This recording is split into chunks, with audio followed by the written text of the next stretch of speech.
does affect the environment, right? The Yeah. opposite. It doesn't affect the environment.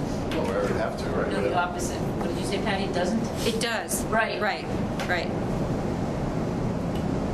So there's some in the book here, but yeah, that was like basically that it will affect the environment, and it will have, I don't know. What did the case talk about as far as wording? The effects, impacts on ecological impacts. What did it really, what did they focus on in the wording? Similar to last class when we talked about the word take, meaning, harmful to the environment and habitat and all that. What were the words, the specific words at issue here? Well, the major Yes. action, whether this Major what action? major federal action Right. significantly affecting the quality of human life or human Right. environment. Do you agree that this constitutes major federal action? Yeah, Why? because we don't want to be in like the horse meat industry in the United States. That's like we decided we don't want that. And but I mean major, I don't know. Patty? Patrick? I just found this case really hard to understand.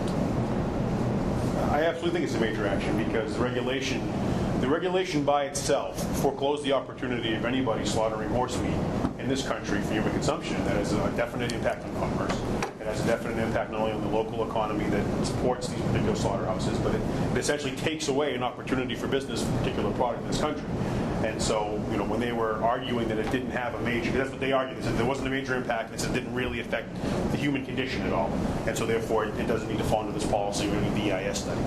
And so I think that it's a huge impact. I mean, if the federal government is saying, through this regulation, you can no longer slaughter horses for human consumption, I mean, that's a major economic impact. I mean, there's a lot of implications there. It's economic impact. I agree with you there that it's going to shut these companies down. But it's not for consumption in the U.S., right? But that was pretty clear. These are foreign companies, and this processed horse meat that's for human consumption is going outside of the United States, and the only consumable horse meat is for like zoos, for other animals, I'm assuming. But they're still profiting. The companies are, but as far as like the environmental impact for like American citizens that we should be concerned with, I wouldn't say that would be major. Are you saying, Patrick, that you think it's major federal action because of solely the economic, like not including the environmental impact? Are you in agreement with Fred on that? No, I think that it's a major economic impact, and I think that it has a significant impact on commerce. I think that the human impact, I thought that was more related to, I guess because there's no, under the NEPA, right, there was no private right, there's no private course of action that any individual could pursue to try and enforce any regulation, so they challenged under the APA as sort of an administrative ruling, and they were going outside of their administrative duty. So I kind of felt like, and maybe I was reading the case wrong, that the reason why the EIS study was required had less to do with any demonstrable human impact and more to do with the fact that these regulations said that when these regulations issue, if it's something that's essentially coming from a body that's regulating all the foodstuffs in this country, that an EIS study needs to be done. So I thought it was more regulatory than they're proving at all that it actually had some sort of a human impact, human/environmental impact. But I could be wrong, because it was a confusing case. There's lots of It was a confusing case. anagrams and Yeah. Headings and subheadings. So a lot of these NEPA cases are brought to delay the process, to slow agency progress. Do you think this is a good practice? Does the end justify the means? Or do you think this is abusing our judicial resources? Well, it says NEPA has twin aims. First, it places upon an agency the obligation to consider every significant aspect of the environmental impact of a proposed action. That slows them down. Second, it assures that the agency will inform the public that it has indeed considered environmental concerns in its decision making. So really, they both They both, because you're going to have to do your research, then you're going to have to write a report to prove your research, and so it does slow them down. But do you think that's okay to arrive at the result? I think it would depend on what the issue was. You know what I'm saying? Like, how severe the effect, whether they were allowed to do something or whether they were not allowed to do something. Okay, so in your mind, end does justify the means. Means, Okay? yes. Anyone else have a different opinion? I think if we're slowing it down to conduct a study, to get some answers and see what's going on, that's okay. I mean, I don't know if that's like the smoke screen they're throwing up. Probably is, but I think it seems like there's good intentions here, like to study the impact and see if it's good or bad. So I think that's okay in the end. I don't know, Okay. Patrick? I think it's a delicate balance, right? So we know that business moves faster than government does. And we know that if business sees an opportunity to profit, they're going to take advantage of that opportunity, right?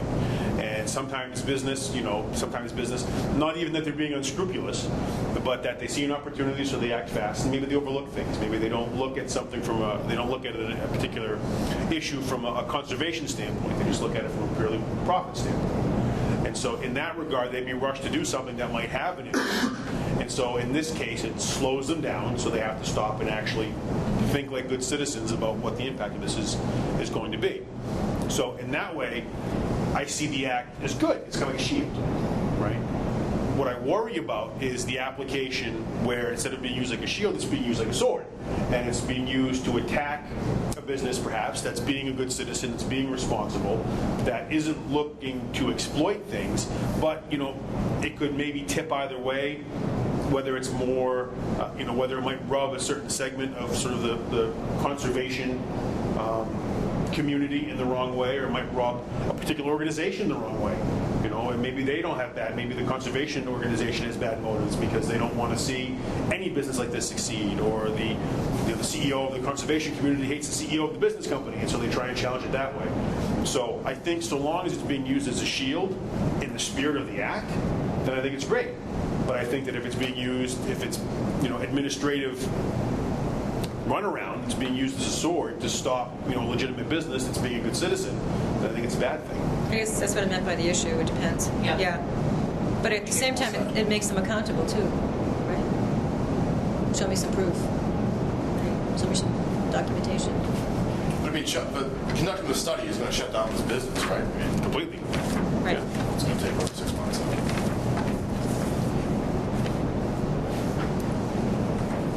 All right, winter. I know you don't have your notes, Patrick, but do you remember it? Sure. Okay. So there's the United States Navy. Patty did all the cases on Thursday, so that's what I'm trying to remember. All right, Patty. I can help too. I want to listen Me to too. it. I got it too. No, that's okay. I read it on Sunday, so it's still prescient. So the United States Navy does sonar testing. It's a particular type of sonar. It's like a mid-level sonar. And there's definite proof that the use of this sonar does cause some injury to marine mammals, right? Some injury. The Navy says it's not permanent, and the Navy says we've been doing it for 40 years, right? And this is important for the Pacific defense, and so we have to keep doing this because this is important how we defend the country. And it's the Humane Society. Yep. So the National Humane Society says, wait a minute. We know it does damage. It's a Humane Society. A Humane Society. It's like, we know this does damage. We have the NEPA that says you need to do an EIS whenever you're undertaking something like this. You haven't done it. We want you to do it. And so it goes to the Supreme Court, and like one of the I guess Jacques Cousteau's son was one of the people that was bringing it on the part of the Humane Society. I don't know his name.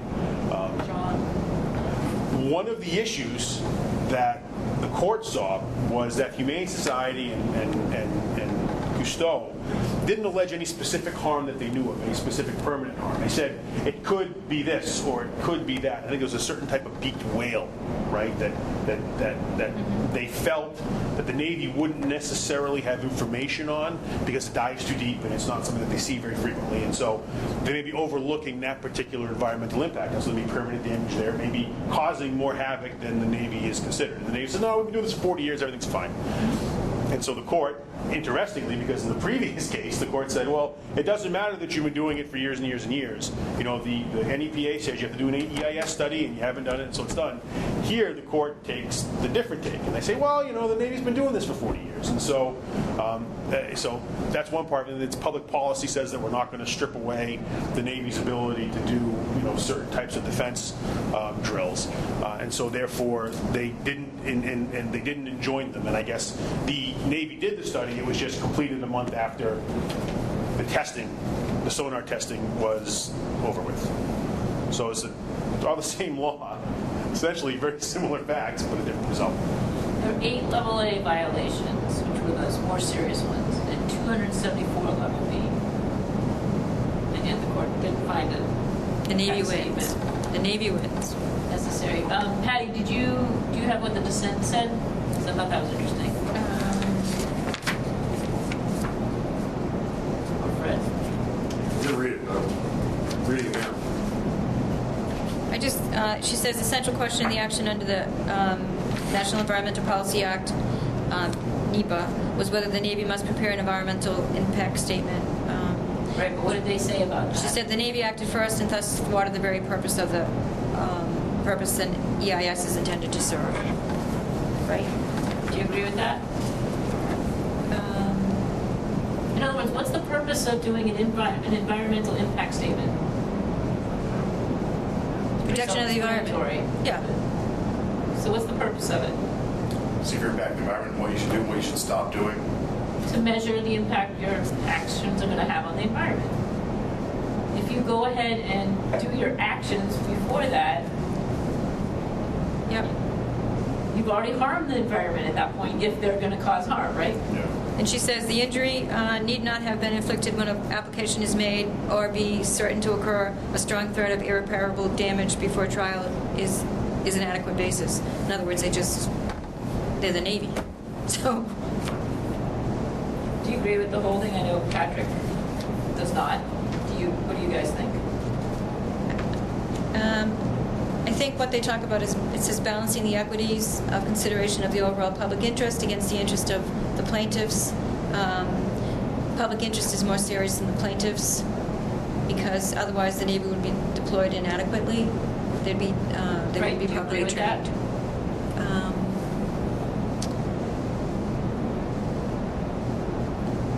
I think it would be different if all the dead animals, after the sonar you saw, dead animals were popping up to the surface. That might be different, But you have this documented evidence of the harm. That's indisputable. but no, at the same time, you have the Navy and protection of the country, so it is a balancing test. Do you think the court is making its own value judgments here? Yes. Is that what the court should be doing? No. It's okay to say yes if you think that's in the purview of the court. Then it says training has been going on for, like Patrick said, 40 years without any documented harm to marine animals. So, boop, Because they didn't they document. can do it. That's right. Right. That's right. Because they didn't That's find, right. because they didn't find the harm, you know. They weren't looking. Right. They didn't want to look. Yeah. They hate to see them like cut the legs off and run to their own Navy, and I don't know, maybe if they could do something differently that wouldn't hurt the animals, that'd be great. But they probably can't. Or maybe it would be such a great cost to the Navy, and then worry about the budget for defense and everything like that. I mean, I don't know. I'd rather have a well-trained Navy that can protect us than. If I'm balancing the two harms, to harm that the court calls potential and unknown to mammals, whether it is or it isn't, and I don't know, the safety of, I don't know, or the training of our Navy, I think it's more important that we have a well-trained Navy, that we have safe sea mammals in this part of the I think, country. you know, one of my challenges with this one was they talked about this mid-level sonar, right? That it was the best way to find diesel submarines, right? They made it very clear in the this is the best way, the only, you know, the best, most accurate way to find diesel submarines, right? And they've been doing it for 40 years, right? So, and this is 2008, right? 2008, something like that, right? So I guess I'm left with the question, right? If we've been doing this for 40 years to find diesel submarines, which really aren't a particularized threat that the American Navy is facing right now, how many more diesel submarine pingings do we need to do before we just get this study done? present the study, know what the harm is, and then let the court decide on public policy whether the damage done to the animals is outweighed by the necessity of the Navy to do this. So once the study is done, right, then the court can say, well, you know what, public policy says the dead animals are the dead animals, at least now we know, the Navy's more important, go do your thing. I guess that's where I sort of come away from it, right? If the law says we don't know what the impact is, and the Navy's like, oh, it's okay, and because it's the Navy, then we let them do it, it's okay. Well, that's like what, kind of Ginsburg, what she's saying is, let's, let the horse out and then close the door and Yeah. kind of, yeah. That's exactly what you're saying. Yeah. I mean, I don't know. It seems like the Navy has resources to do a study. They're already doing the study, right? Wasn't there a case where they were the same thing with the Navy? It was the same result. Yeah, the Navy was, right? Yeah, they were dropping bombs in the water. Orientation, Romero. And the bombs were all rusting in the bottom of the, and like, oh, this is terrible. Like you're ruining the bottom of the ocean. And the person said, oh, well, it's the Navy, so they should really be allowed to do pretty that. much. That doesn't make sense. I mean, if we're going to require these studies, then it should be applied to the government just as consistently as it's applied to private citizens, right? No, they don't work that way. Do you think, Patrick, if they had done the study and showed the harm, that national defense should trump the animals' rights in many or all cases? See, I struggle with that because I'm a huge proponent of the armed forces. I think that we need a strong military because unfortunately it's a very dangerous, hateful world, right? But on the other hand, there's such a thing as I understand that much of what happens in the military is about practice and drilling and repetitive drilling and people doing things without thinking. And that's probably a large part of what they were doing. If they were doing the same drills for 40 years, or substantially the same drills finding diesel submarines. I guess I can make a pretty strong argument that, it's okay to stop doing that. I mean, let's honestly look at what our threats are. Our threats right now, organized warfare with another nation state, or our threats now, sort of small, localized pockets of people who run guerrilla warfare, which it has been since, the 1970s, right? So, I mean, I think I can make a pretty strong case that in this particular instance, there isn't enough of a positive impact from the military activity to outweigh the environmental impact or of what's happening, given that there is some substantial environmental impact that's occurring, that there isn't enough, benefit from the drilling to outweigh the environmental impact. I mean, I think that there are, and there's plenty of cases that's not true. There's plenty of cases where I think that the military training is more important. I just don't know if this is one of them. Well, they say it's important because it gives them real-time experience in the Cove, so. Yeah. Yeah. Is there other evidence that the plaintiffs might have presented that would have strengthened their case, do you think?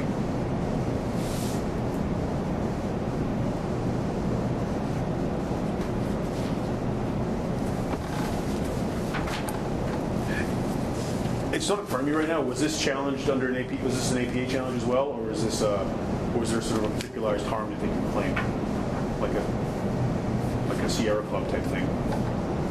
I don't recall. Well, doesn't it make a big thing about they had to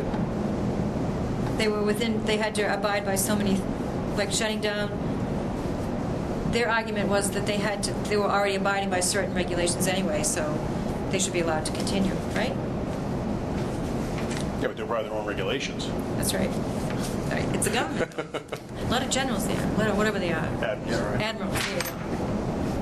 A lot of politics, a lot of lobbying. A lot of funding. A lot of Annapolis grads in That's right. in Congress. That's right. They're suing under the Marine Mammal Protection Act. So, To next class. does that create a cause of action for private citizens? I don't think it does. I don't think it does, so I'm not sure how it got standing. Because it does talk, the dissent talks about this 564 instances of physical injury, including permanent hearing loss. Is this what you said, 170,000 behavioral disturbances, 8,000, so the Supreme Court found the number of violations, but... Right. I just didn't get it. I mean, it just seemed to be in the case, and maybe it was omitted. I mean, there wasn't a significant treatment of the value of the Navy doing it, other than saying this is what the Navy does and they have to keep doing it, For 40 right? years, right. And that's kind of what I read. Right, pretty much. Right. So in light of this, there was an interesting article in the Times just this month about dolphins and whales and how their thinking and their ability to problem solve is much like that of a human. In other words, their intellectual capacity is greater than other species. And in fact, the man, it's a professor, who wrote an article on it, said the scientific evidence is so strong for the intellectual and emotional sophistication of dolphins that there's simply no question that they are non-human persons who deserve respect as individuals. Now, do you think if the court had had this information, maybe it would have thought a little harder, or still, that's the Navy? Well, it reminds me of that case. Remember, we had read a case and we were all kind of taken aback because it was the first time the court allowed expert testimony in. Remember that? Yeah. So this would be a similar thing, right? Well, if it had allowed this in. Right. If this were introduced, right. But this is just recent, this, April. I don't know when the man wrote his article. This article is April. Japan. So I guess the question becomes, the more an animal resembles a person, should the animal gain greater rights? That's the chimpanzee and the rat I mean, if thing. these were kids showing signs of harm, this would not even be in the Right. case. Right. That's right. That's right. But maybe it goes to that argument where we talked about chimpanzees as opposed to rats when we talked about Yep. curing disease. So Speciesism. right.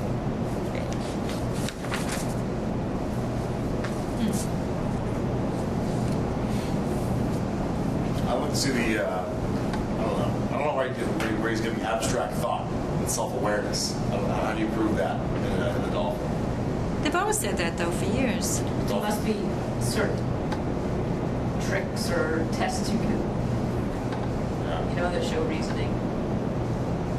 But they've said it for years, huh? That dolphins do have higher reasoning than.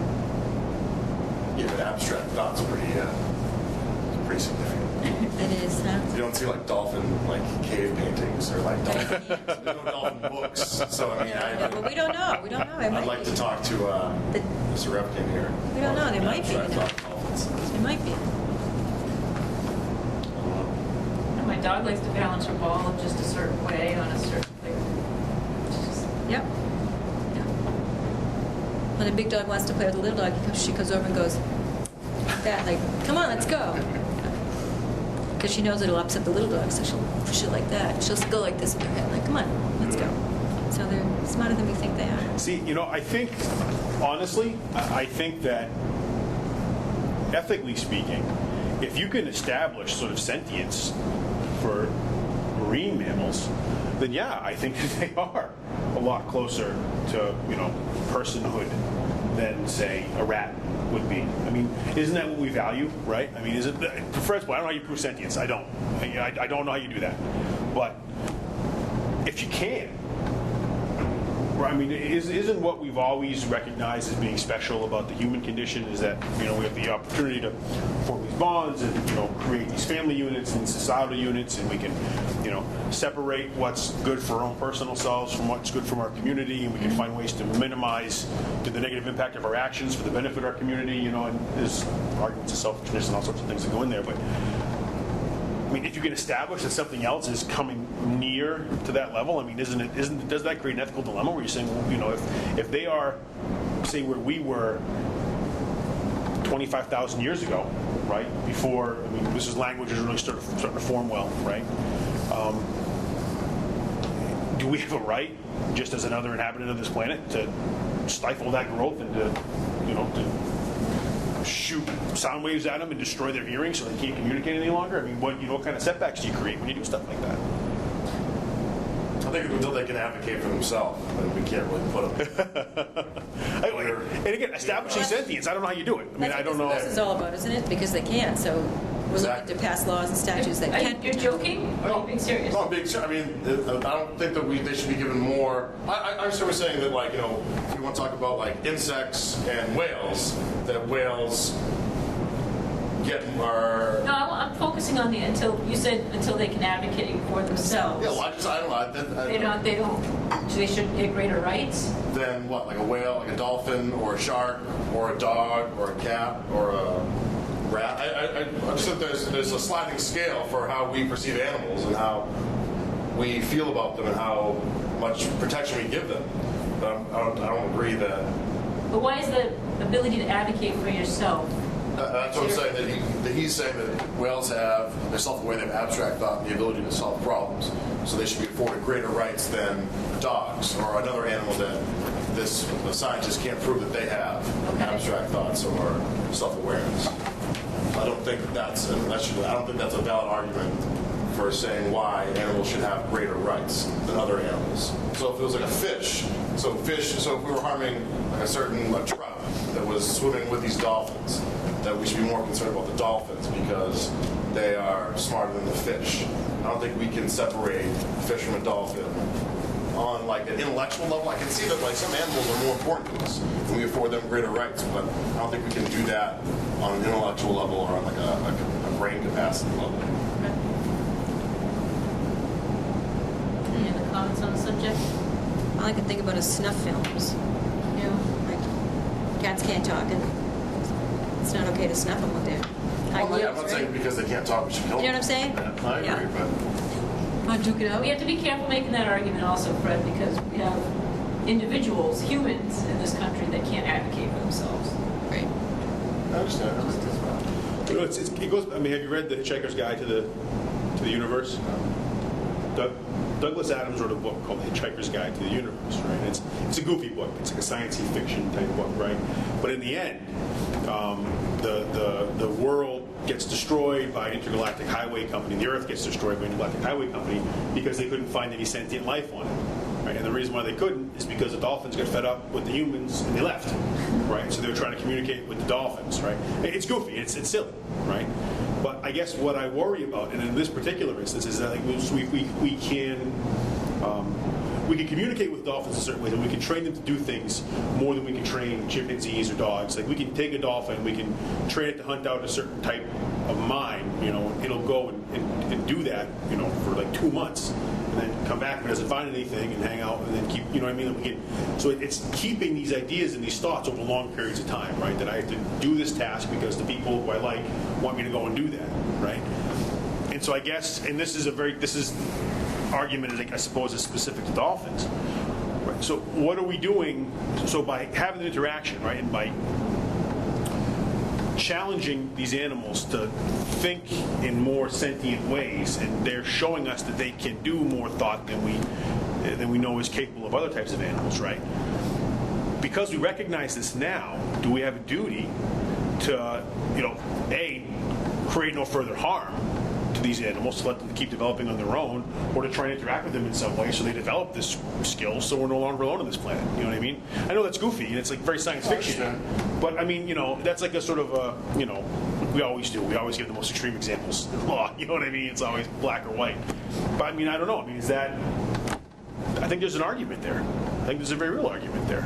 I think if they were going, I think whales have been on this planet longer than we have. That's right. So if whales were going to, if whales had abstract thoughts and could communicate like humans, they would have already. They would have done it before us. They'd be ahead of us, and they'd be protecting us. But so for whatever reason, whatever happened, I don't know. But it's the other way around. What do you mean? The whales communicate with each other, just like we communicate with our species. Yeah, but they don't have. They don't have abstract thought. They don't have books. They don't have poetry. They don't have art in the way we perceive it. So I don't think that they have. They should be afforded That the makes us same. more intelligent. Absolutely, and they should be afforded the same rights as because we. I don't want to. You're digging yourself in. No. I think no, because it's not a bad point. It's not. But I wonder if, you know, I mean, until and you know, so what? So Homo sapiens differentiated like 200,000 years ago or something, right? And so I think that's what it was. And so like 25,000 years ago, we really started doing the whole language thing, right? And then like what? 15,000 years ago, we started doing cave paintings, and then 8,000 years ago, there was some actual like language we were forming, right? So until then, you know, and so at that point, everything is oral tradition, right? Well, they have these whale songs that they can hear over hundreds and hundreds of miles, and there's so many different types of them that they can't. There's some that they can pick up and find the meaning on, you know, like the mating ones, like the ones that are the most common, you know, like adjectives that we use, you know, the word is. I mean, we can tell you what the whale word for is. You know, we can't tell you what the rest of the song means. And so who's not to say that they're communicating some sort of an abstract oral history, you know, and they're passing that information along, you know. know, and because of the way water works, where you can send out sound waves over, you know, hundreds if not thousands of miles, depending upon the temperature of the water and all that business. You know, I mean, who's to say that they haven't needed writing because their brains are so big they can store all the information and they can communicate everything through their oral tradition. Now, again, it's it's a crazy argument, but Yeah, you're right. And they just happen to lose the war.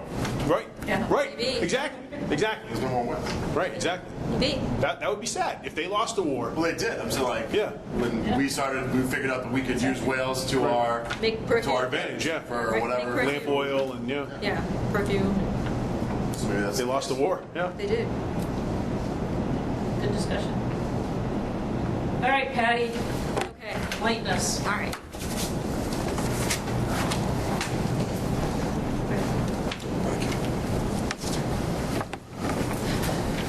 Thank you. You're welcome.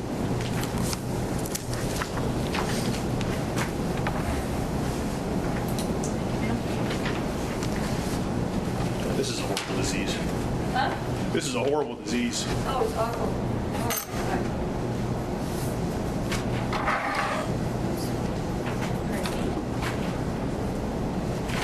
Everybody see the projector? Okay, let's see.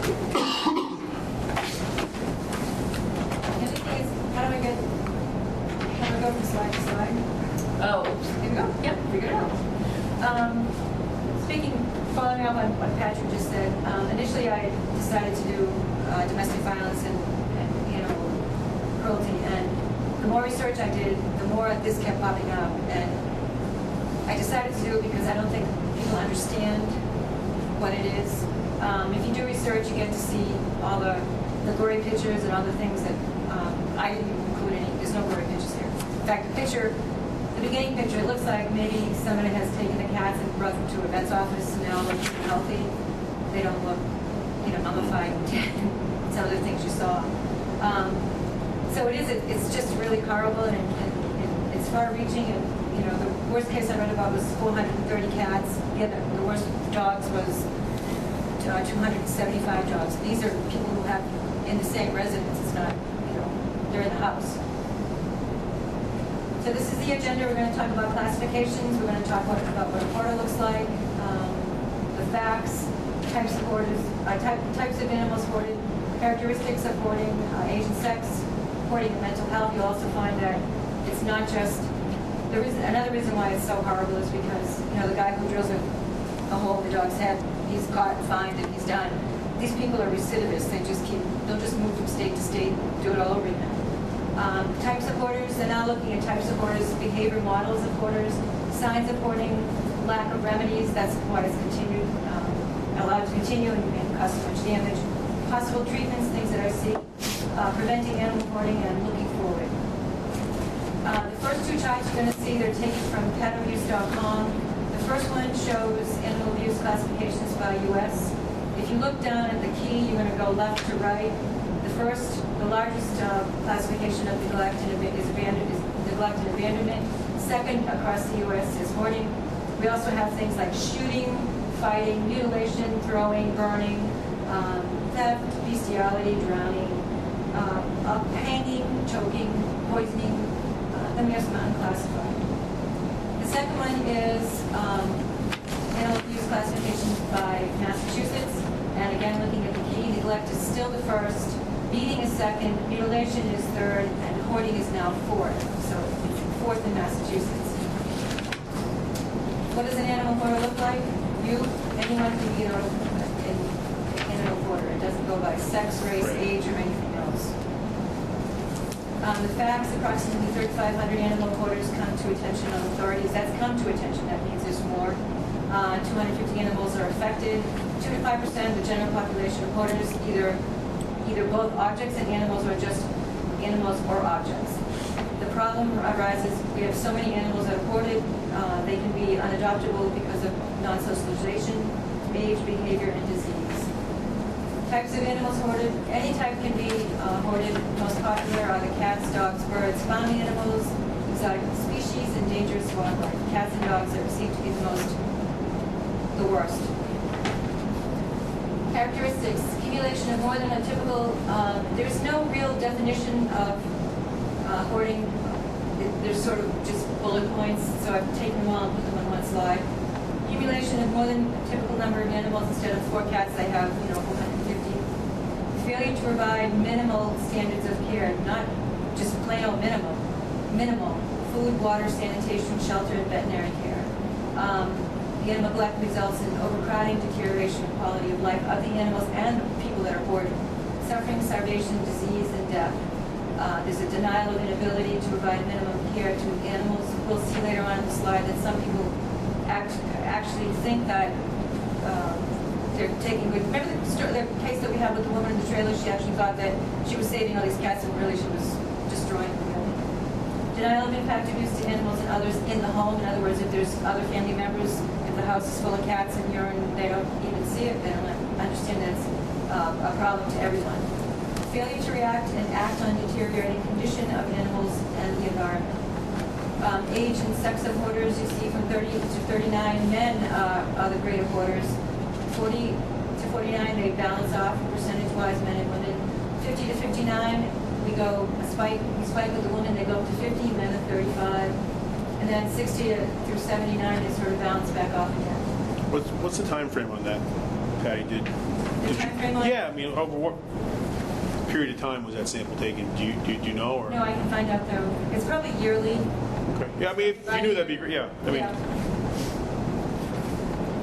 I mean, you want to know how recent it is? No, that's okay. I just, Okay. if you knew off the top of your head, that would have Yeah. been. I'm just wondering if it was a year, if it was 10 years, or if it was. It's a year. I think it's by percentages.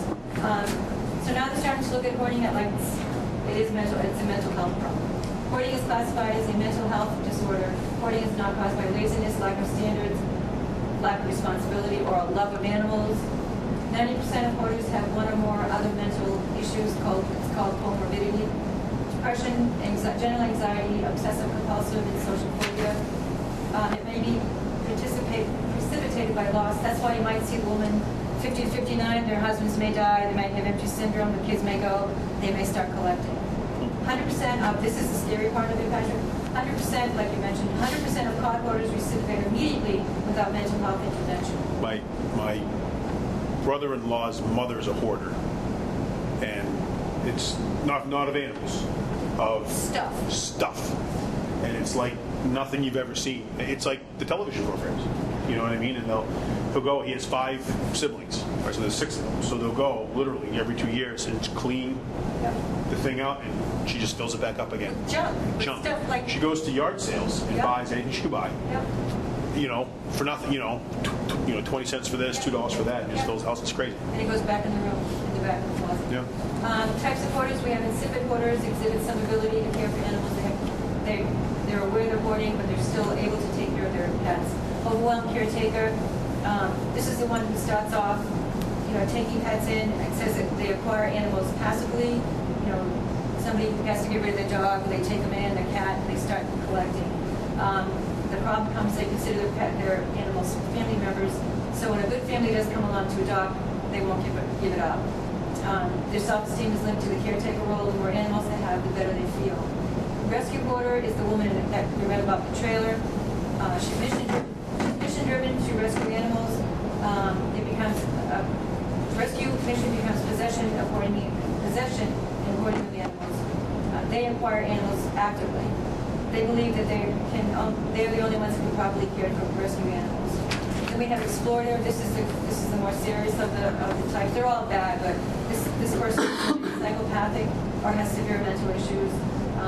They lack empathy for others and animals. They're indifferent and non-remorseful for the harm caused to others and the animals. Breed of hoarders, like we saw in that thing with Oprah. They breed to sell. They become overwhelmed. They have too many animals. They start just losing. They don't have the money. They don't have the time to take care of. They just get overwhelmed.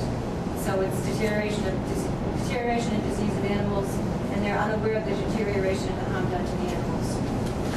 They break it down by behavior models. Delusional, out-of-touch reality, believes animals are healthy despite animals' poor condition. Addiction models, deny they have hoarding problems. Animals and drugs of choice. Attachment, this might be the 50 to 59-year-old with a woman spike.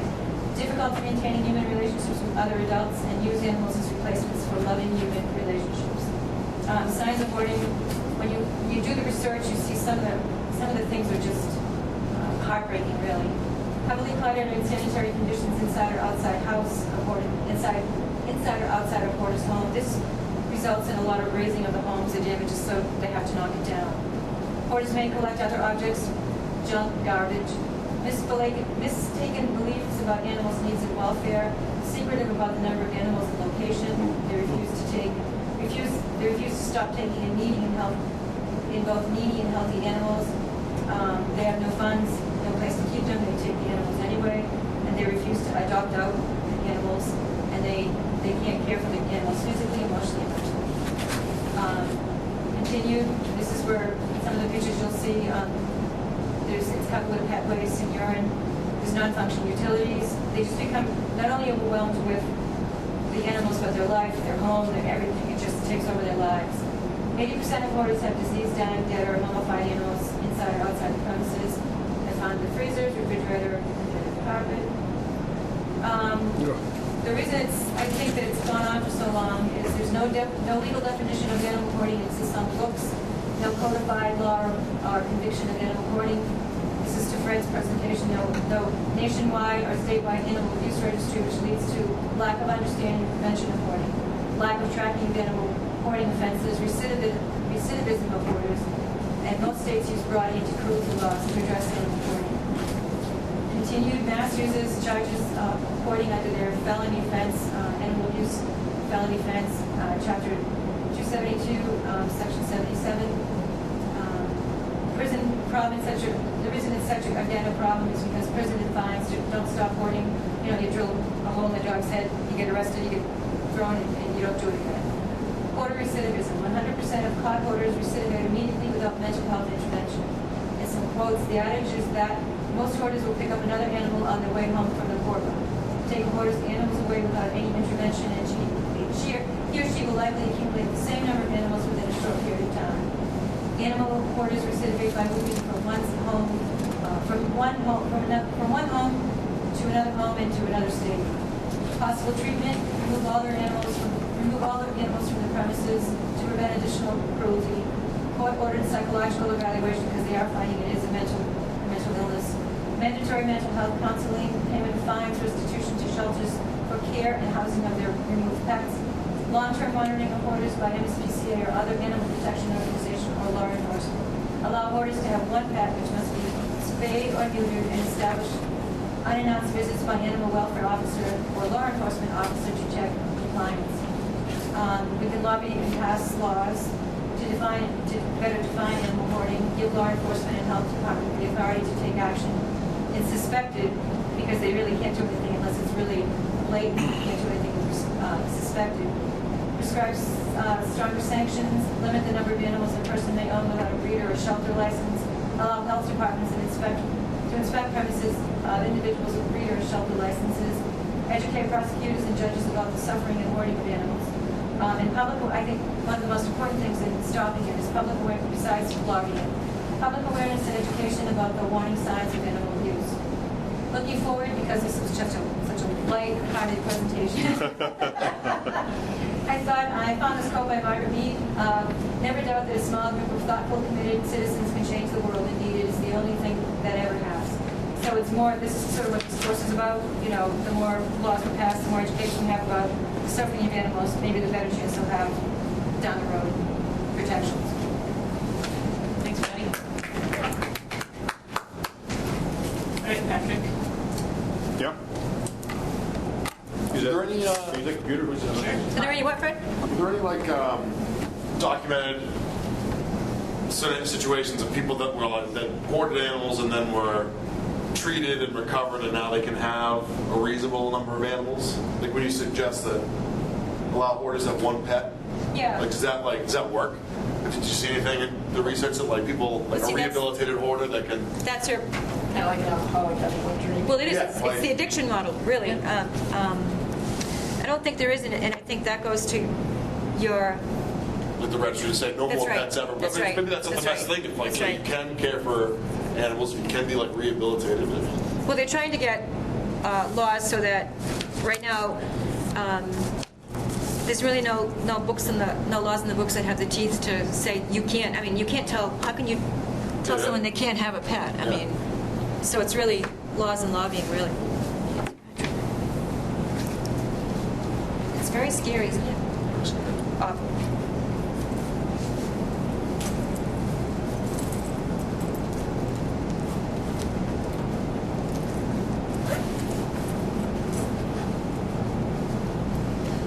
Okay, so I wanted to do something on just current law here. So this is mostly in General Laws, Chapter 209A, Section 11. So this is for the protection of animals from cruelty that's resulting from domestic abuse. And Oh, so good thing I didn't do domestic violence. I feel, by the way, this is terribly inadequate based upon the presentations you just gave. Oh, don't. So in July 1978, the legislature of the Commonwealth, they adopted a bill meant to protect family members from harm being perpetrated, people that were suffering from domestic abuse. And that bill became General Laws, Chapter 209A. It's referred to as 209A order, temporary restraining order, or permanently enjoin someone from doing one thing or another. And so 209A applied specifically to humans, to family members. There's another chapter that was later, 258E, which is for non-relations. But these are all like domestic relations. But I think the most important part was it was absolutely meant for and aimed at protecting human beings. There's no other thing. So it's essentially, it defines abuse. So someone can seek protection from Chapter 209A if they're suffering abuse. And so the law defines abuse as an attempt to cause physical harm, placing another in fear of harm, or causing another to involuntarily engage in sexual relations by force or duress. So under 209A, relief is only available to family members. So people who are married, living in the same household, living by blood, have a child. So it's a very tight family connection that the law protects. And so there's good remedies that are available in 209A. What's nice about it is that there's certain ex parte provisions of 209A. So someone can seek a temporary restraining order, and it goes into effect, within 10 days, so long as the other party gets notice and an opportunity to be heard. So you don't have to necessarily face or confront somebody to get that order. So they can refrain from abusing, refrain from contacting, to vacate a household, or to award temporary custody of a child. And so 209A is giving people protection from close relations that would do them harm. And we're talking about the orders that it comes from. The orders are civil in nature, but if you violate the orders, then there's a criminal penalty. Right? So it's a civil process, but then there's a criminal penalty for it. So in March 2012, the Senate took up a bill that would extend all of the protections of 209A to animals, to domestic animals of a household. There would still need to be the human abuse first. Or at least this hasn't been tested. As it stands now, there needs to be human abuse first, then the animals can be protected. There hasn't been a test of whether it applies directly to animals yet. I don't know if that is coming or not. But the Senate voted for it 33-0. And so that became Section 11 of 209A. And that law took effect on October 1st, 2012. And so this provides a lot, but Section 11 says that Section 11 provides that whenever a court issues a temporary order to stay away, a permanent or preliminary injunction from leased properties or from children, or for any of the provisions under 209A for any family member, the court may also order the defendant to refrain from abusing, threatening, taking, interfering with, transferring, encumbering, concealing, harming, or otherwise disposing of a household animal. Any party in the subsection may petition under 209A, and the court, once they receive information of this, in regards to protecting the animal, they can issue a warrant to stay away, to never go near again, to not touch. And so there's a whole bunch of protections under 209A that are now afforded to these pets, these household pets. To date, there haven't been many cases that have sort of tested what the extent of the new law is as it applies to animals. There was a recent case, and this was actually the only case that I could find. There was a recent case out of Lynn District Court, and it was an interlocutory appeal of a motion to suppress. And the brief written by the attorney cites Section 11, and it was actually very well written brief. And it was by the Commonwealth. So the Commonwealth was arguing that this evidence should come in. So in that case, the trial court had suppressed evidence of animal cruelty that was seized without a warrant. And so what the police said was there were exigent circumstances. Right? This was a guy that was living in the family home. sort of out. He wasn't vacating. He wasn't there when the police went there with the wife who wanted them out of the home. But the animals were there. So there were 3 dogs in the yard. 2 were near death, and 1 was emaciated, didn't look good. So the police officer entered the property based upon that, citing exigent circumstances. And so the court held that the evidence of an animal in distress did not allow for a warrantless search under the exigency exception in the same way that it would if a human was in distress, because there is no question that if a human was under distress, that the police officer could enter that property. So the Commonwealth appealed. They didn't like it. They didn't want that evidence they didn't want it to be suppressed. So in the supporting brief, they argue that there's an intimate connection that exists between domestic animals and violence against domestic violence and violence against household animals. And as evidence thereof, they offered that the Massachusetts legislature implicitly recognized this fact when they enacted Section 11 of 209A, saying that there's an intimate connection here. If someone's going to if someone is abusing a household member, then they could abuse a pet. And likewise, if someone's abusing a pet, it should be evidence that there could be potential for abuse of household members going back and forth. And this was Commonwealth v. Duncan. There's a Westlaw site if anyone wants it. And so the Commonwealth went on to argue that this recognition by the legislature is part of a modern trend, where there's growing recognition of a link between domestic violence and animal cruelty in existing case law. So one of these we studied in class, Chambon v. Commonwealth, which was a ruling that affirmed, not this Commonwealth, that affirmed Kentucky, that affirmed the denial of a motion to sever animal cruelty from abuse charges, where the evidence proved both crimes. So they're abusing the animal, evidence that they're abusing the animal, and evidence that they're abusing the children. That they could be, even in and then there was state v. Tried Twist. separately or tried together? What's that? Yeah. Separately or together? Yeah, they could not sever them. Oh, they couldn't separate. Because there was such an intimate connection between the abuse towards the animal and the abuse towards the people that it was really evidence of the same crime. Yep. And in the state v. Twist, which was in Maine, that was evidence for conviction included the defendant's threats to shoot child victims if they disclosed sexual abuse was corroborated by the undisputed testimony that the children saw the defendant kill their cat in an oven. Right? So the guy said, "I'll kill the cat, so I'll kill you too." Yep. And so that evidence was allowed. The evidence of the violence towards the cat was allowed as, evidence that there could potentially be violence towards those human beings. So, as I sort of started with, the limits of 209A Section 11, they really haven't been tested yet. The precedent in several states indicates the law is ever more likely to recognize the intimate connection that occurs between domesticated animals and their keepers. And the expansion of 209A to protect the welfare of animals is sort of in the furtherance of that trend. So we don't know yet if you can get the 209A order just to protect the animal. But we know that there seems to be a modern trend in a lot of states that's saying, this deserves a closer look. So you could get a 209A to say that part of the stay away order would be not. I wonder if you can get Stay away from the animals. Can you? Yeah. Can you do that? Okay. That's this law that just got passed. Okay. All right. So you can specifically say, in addition to, don't go to the baseball field and don't touch the dog. Yep, absolutely. Absolutely. But so far, it needs to be in conjunction with, in order to stay away from a human. So, the husband is abusive towards the wife. There is a failing dog. The court could say, you have to stay away from your wife, and you have to stay away from the failing dog. Wherever the dog goes, you can't go within 100 feet of it. So if the dog's in the park, you can't go to the park. So it's kids and their dogs, and so that's kind of cool. Yeah, it's really neat. It's really neat.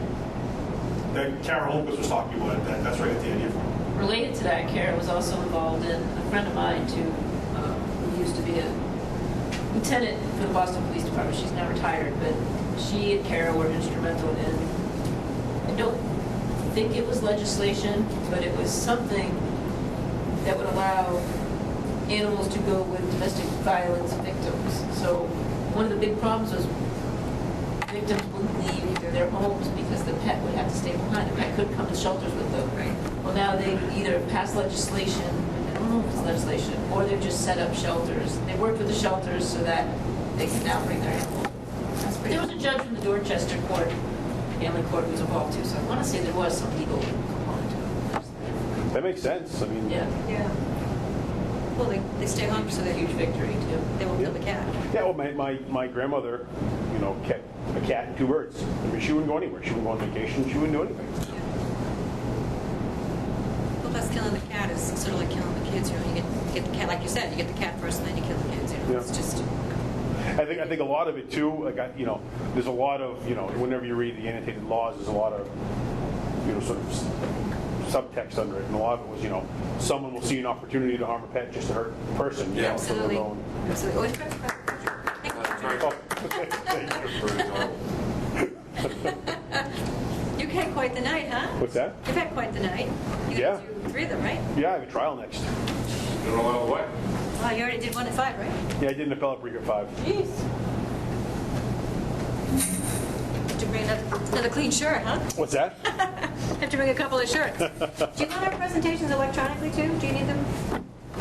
Well, you gave me the handout. Okay. Patrick, I do need yours electronically. Okay. I emailed it to you? Yes, you did. I'm sorry. You've already emailed us. Okay. All right.